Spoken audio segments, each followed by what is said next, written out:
কাউকে এখানে বেশিক্ষণ আটকে রাখবো না, তবে আপনাদের সাথে দেখা করতে এসেছিলাম, দেখা হলো সবার সাথে।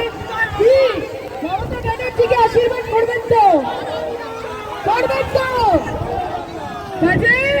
আজকে এত দুর্যোগ আছে ঠিকই, কিন্তু আপনারা এই সিটটা জিতে যান, তারপর সায়নী ঘোষ আবার আসবে এবং সবার সাথে বিজয় উৎসব, বিজয় মিছিলে সামিল হবে, এই কথা আমি দিয়ে গেলাম। ভালো থাকবেন। জয় বাংলা।